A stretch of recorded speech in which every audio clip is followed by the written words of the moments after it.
3 jours de Vendée sur piste au Vélodrome Henri Desgranges. Il est 17h jeudi soir. La première course est dans 1h30. Mais l'équipe Vendée U est déjà en piste pour s'échauffer avant le départ.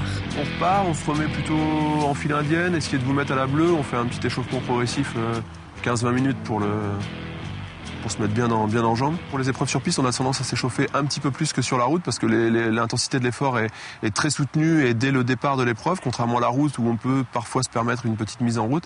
Là, sur la piste, il faut être opérationnel dès le coup de sifflet.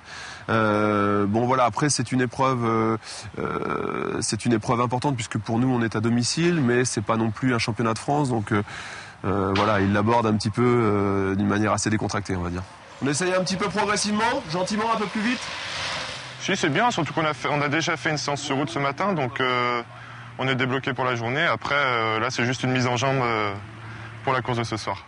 Et avant la course, c'est donc en équipe qu'ils s'échauffent pour se motiver, mais aussi échanger leurs impressions et mettre au point une éventuelle stratégie. C'est toujours mieux, déjà, c'est entraînant d'un point de vue progression pour le groupe, et puis c'est motivant aussi, c'est plus motivant de s'échauffer à plusieurs. Ça leur permet, vu qu'il y a déjà eu une épreuve hier au soir, de faire un petit retour sur ce qui s'est passé hier soir, de toutes les petites erreurs qu'ils ont pu commettre, essayer d'être meilleurs ce soir.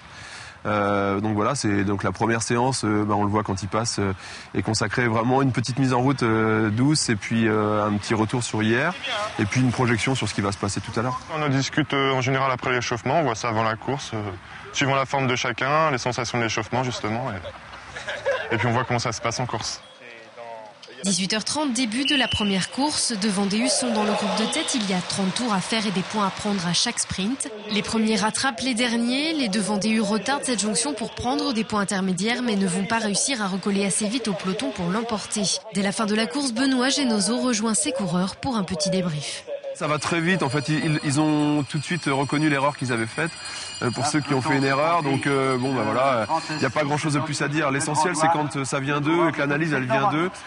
Si vraiment il y a de la compréhension, on essaye d'éclaircir un petit peu et d'appuyer sur les éléments à améliorer pour la prochaine course, mais là en l'occurrence ils ont bien compris les petites choses qui n'allaient pas, donc il n'y a pas de souci. Donc c'est l'occasion pour nous de régler un peu tous nos automatismes en vue des grandes échéances que seront les championnats de France au mois de juillet.